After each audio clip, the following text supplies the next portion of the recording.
ಸತೀಶ್ ಹೆಗಡೆಯವರ ಕರ್ಮಫಲ ಕಾದಂಬರಿಯನ್ನು ಓದ್ತಾ ಇದ್ದಾಗ ಬ್ರಹ್ಮರಾಕ್ಷಸರುಗಳೆಲ್ಲ ಎಲ್ಲೋ ಅಕ್ಕಪಕ್ಕ ಸುಳಿದಾಡ್ತಾ ಇದ್ದಂಗೆ ಅನುಭವ ಆಗ್ತಾ ಇತ್ತು.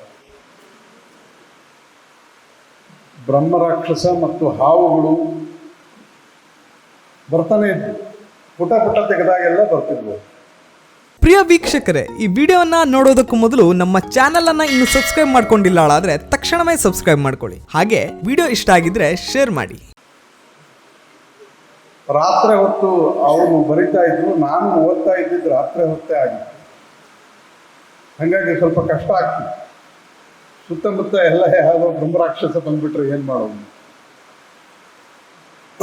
ಅವ್ರ ಕರ್ಮ ಅವ್ರು ಮಾಡಿದ್ದಾರೆ, ಫಲ ಕೊಡಬೇಕಾದವ್ರು ನೀವೆಲ್ಲ ಮುಂದೆ ಕುಂತಿದ್ದೀವಿ. ಇದನ್ನು ಓದ್ತಾ ಇದ್ದಾಗ ನನಗೆ ಎರಡು ಪ್ರಶ್ನೆಗಳು ನನ್ನನ್ನು ಕಾಡ್ತಾ ಇದ್ವು. ಒಂದು,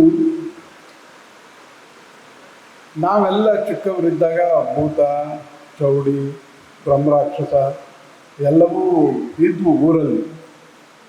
ಈಗ ನಾವು ಊರು ಬಿಟ್ಟಿದ್ರಿಂದ ಅವು ಊರು ಬಿಟ್ಟಿದ್ದಾವೋ ಏನೋ ಗೊತ್ತಿಲ್ಲ ನನಗೆ. ಇಲ್ಲ, ಈಗ ಊರಲ್ಲಿ ಇದೆ. ಅದೇ ಅದಕ್ಕೆ ನಾನು ಊರು ಬಿಟ್ಟಿದ್ರಿಂದ ಅವು ಇದ್ದಾವೆ. ನಾನು ಬೆಂಗಳೂರು ಸೇರಿದ ಮೇಲೆ ನನಗೆ ಅಲ್ಲಿ ಬೇರೆ ಬೇರೆ ಬ್ರಹ್ಮರಾಕ್ಷಸಗಳೆಲ್ಲ ಕಾಣ್ತವೆ.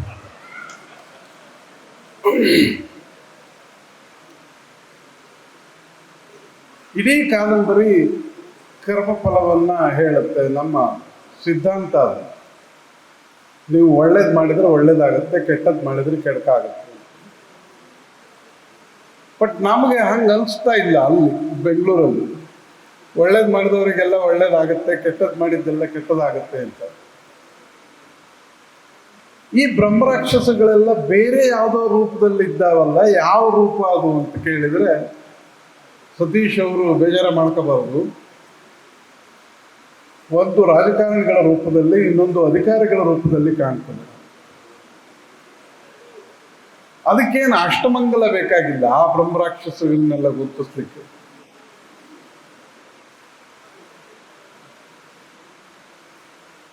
ಈಗೊಂದು ಡಾಕ್ಟರ್ ಕತೆ ಹೇಳ್ತಾ ಇದ್ರಲ್ಲ, ಇದ್ರೊಳಗೊಂದು ಇದನ್ನ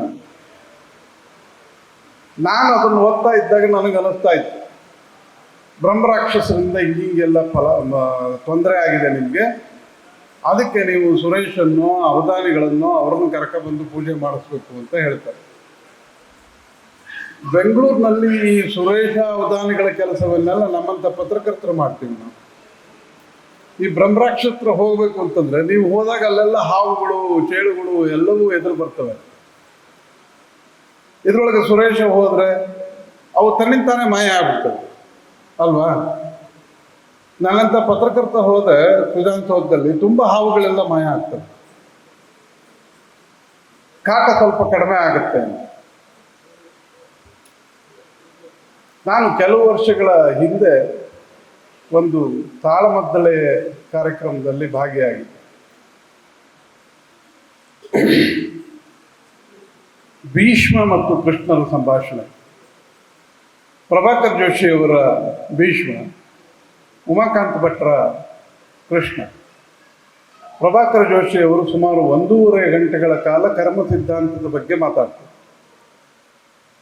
ಅವ್ರ ಪ್ರಶ್ನೆ ಏನು ಅಂದರೆ, ನೀನು ಒಳ್ಳೇದು ಮಾಡಿದರೆ ಒಳ್ಳೇದಾಗತ್ತೆ, ಕೆಡಕು ಮಾಡಿದರೆ ಕೆಡಕಾಗತ್ತೆ ಅಂತಂದ್ರೆ ದೇವ್ರು ಯಾಕೆ ಬೇಕು ಅಂತ ಕೇಳ್ತಾರೆ.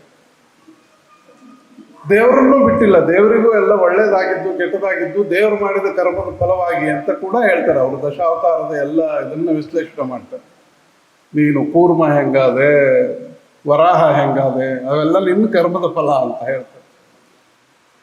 ಸುಮಾರು 1.5 ಗಂಟೆಗಳ ಕಾಲ ಅವರ ಸಿದ್ಧಾಂತವನ್ನು ಹೇಳಿದ ಮೇಲೆ ಉಮಾಕಾಂತ್ ಭಟ್ರು ಅದಕ್ಕೆ ಉತ್ತರವನ್ನು ಹೇಳ್ತಾರೆ, ದೇವರು ಯಾಕೆ ಬೇಕು ಅಂತ. ಅವರು ಬಹಳ ವಿದ್ಯುತ್ಪೂರ್ಣವಾಗಿ ಉತ್ತರವನ್ನು ಹೇಳ್ತಾರೆ. ನಾನು ಬಹಳ ಸರಳವಾಗಿ ಅದನ್ನು ಅರ್ಥ ಮಾಡ್ಕೊಂಡೆ. ಕರ್ಮ ಸಿದ್ಧಾಂತದಲ್ಲಿ ಒಳ್ಳೇದು ಮಾಡಿದರೆ ಒಳ್ಳೇದಾಗತ್ತೆ, ಕೆಡಕು ಮಾಡಿದರೆ ಕೆಡಕಾಗತ್ತೆ, ನಿಜ. ಆದರೆ ಒಳ್ಳೆಯದು ಕೆಡಕು ಅನ್ನೋದನ್ನು ತಕ್ಕಡಿ ಹೊಂದಬೇಕಲ್ಲ. ಯಾಕಂದರೆ ಈ ಮನುಷ್ಯನ ಗುಣ ಹೆಂಗೆ ಅಂತ ಕೇಳಿದ್ರೆ, ನಾವು ಮಾಡಿದ್ದೆಲ್ಲ ಒಳ್ಳೇದು, ನಾವು ಕೊಲೆ ಮಾಡಿದ್ರು ಅದಕ್ಕೊಂದು ಕಾರಣ ಇದೆ. ಈ ಕಾದಂಬರಿಯಲ್ಲಿ 16 ಜನ ಹೆಣಗಳು ಬೀಳ್ತಾವಲ್ಲ, ಒಂದು ಕೆರೆಗೆ ಹಾಕಿ ಅವ್ರನ್ನ ಸಾಯಿಸಿಬಿಡ್ತಾರಲ್ಲ. ರಾಮಯ್ಯಗೌಡ ಅವನ ಕುಟುಂಬದವ್ರು ಕೇಳಿದ್ರೆ, ಆಮೇಲೆ ಆ ಪರಸುಗೌಡ ಕೂಡ ಹೇಳ್ತಾನೆ, ಅದನ್ನು ಸಮರ್ಥನೆ ಮಾಡ್ಕೊಳ್ತಾನೆ. ಅವನಿಗೊಂದು ಕಾರಣ ಇದೆ.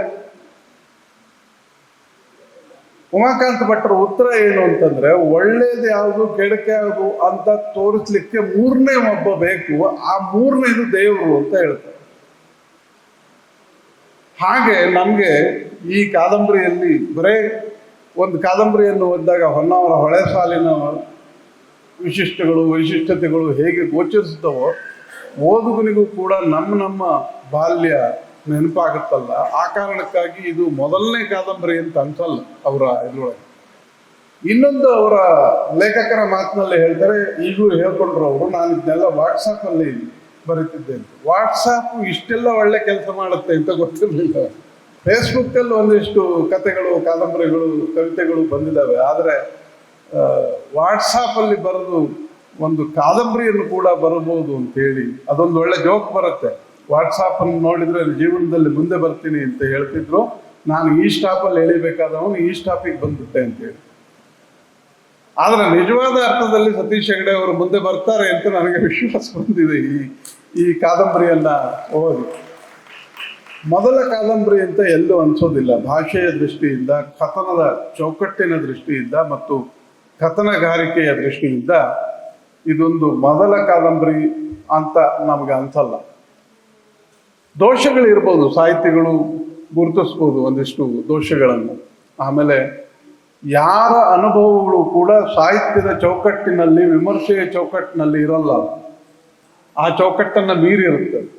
ಹಾಗಾಗಿ ಇವರು ಇಲ್ಲಿ ಹೀಗೆ ಮಾಡ್ಬೋದಾಗಿತ್ತು. ಈಗ ಸುಬ್ರಹ್ಮಣ್ಯ ಅವರು ಧರ್ಮಯುದ್ಧಕ್ಕೆ ಮತ್ತು ಇದಕ್ಕೆ ಹೇಗೆ ಹೋಲಿಕೆ ಮಾಡಿದಲ್ಲ, ಅವರವರ ಇದದು ನಾಮಕಸಾಲೆ ಅವರಿಗೆ ಅಷ್ಟಮಂಗಲ ಮೂಢನಂಬಿಕೆ ಅಂತ ಕಂಡಿರ್ಬೋದು. ಇಲ್ಲಿ ಇವರಿಗೆ ಅದೊಂದು ನಂಬಿಕೆಯಾಗಿ ಅಥವಾ ಒಂದು ಭವಿಷ್ಯದ ಭಾಗವಾಗಿ ಕಂಡಿರೋ ಸಾಧ್ಯತೆ ಇದೆ. ಯಾಕಂದರೆ ಅವರೇ ಹೇಳುವ ಹಾಗೆ ಇದು ನನ್ನ ಬಾಲ್ಯದ ಅನುಭವ ಅಂತ.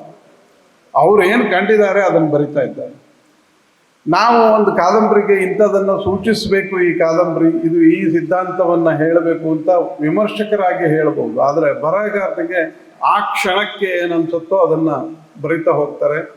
ಆ ಕಾರಣಕ್ಕಾಗಿಯೂ ಕೂಡ ತುಂಬ ಒಳ್ಳೆಯ ಕಾದಂಬರಿಯನ್ನು ಸತೀಶ್ ಹೆಗಡೆಯವರು ನಮಗೆ ಕೊಟ್ಟಿದ್ದಾರೆ. ಅದನ್ನು ನೀವು ಎಲ್ಲ ಕೊಂಡು ಓದುವಂತೆ ಈಗಾಗಲೇ ಸವಿತಾ ಯಾಜಿಯವರು ಮನವಿ ಮಾಡಿಕೊಂಡಿದ್ದಾರೆ. ನನಗೆ ಭಾಳ ಆಶ್ಚರ್ಯ ಆಗೋದೇನು ಅಂತಂದರೆ, ಎಲ್ಲ ಇಂಥ ಸಂದರ್ಭಗಳಲ್ಲಿ ಪುಸ್ತಕ ಬಿಡುಗಡೆ ಸಂದರ್ಭದಲ್ಲೆಲ್ಲ ನಾವು ಮಾತಾಡೋದು ಪುಸ್ತಕ ಓದೋರು ಕಡಿಮೆ ಆಗಿದ್ದಾರೆ ಅಂತ. ಆದರೆ ಪುಸ್ತಕಗಳ ಸಂಖ್ಯೆ ದಿನಕ್ಕೆ ಜಾಸ್ತಿ ಆಗ್ತಾ ಇದೆ.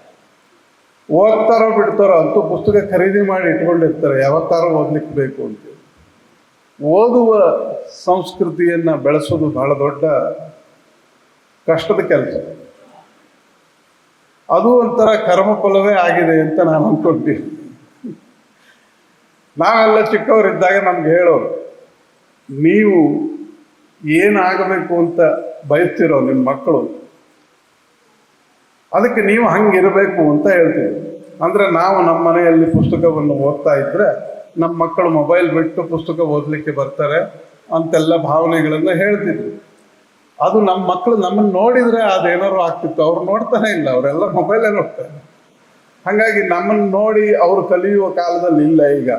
ನಾವು ಈಗ ಕೋಲ್ ಹಿಡ್ಕೊಂಡು ಅವರಿಗೆ ಕಲಿಸುವಂಥ ಕೆಲಸವನ್ನು ಮಾಡಬೇಕಾಗಿದೆ. ಅದನ್ನು ಮಾಡೋಣ ಅಂತ ಹೇಳ್ತಾ ನನ್ನನ್ನು ಇಲ್ಲಿ ಕರೆಸಿ 4 ಮಾತಾಡಲಿಕ್ಕೆ ಅವಕಾಶ ಮಾಡಿಕೊಟ್ಟಂತಹ ಸತೀಶ್ ಹೆಗಡೆ ಮತ್ತು ಯಾಜಿ ಪ್ರಕಾಶನದ ಎಲ್ಲ ಸ್ನೇಹಿತರಿಗೆ ವಂದಿಸಿ ನಾನು ಮಾತು ಮುಗಿಸ್ತೇನೆ. ನಮಸ್ಕಾರ. ವೀಕ್ಷಕ ಮಹಾಪ್ರಭುಗಳೇ, ನಮ್ಮ ಚಾನಲ್ ಅನ್ನು ಸಬ್ಸ್ಕ್ರೈಬ್ ಮಾಡಿ, ಶೇರ್ ಮಾಡಿ, ಪ್ರೋತ್ಸಾಹಿಸಿ.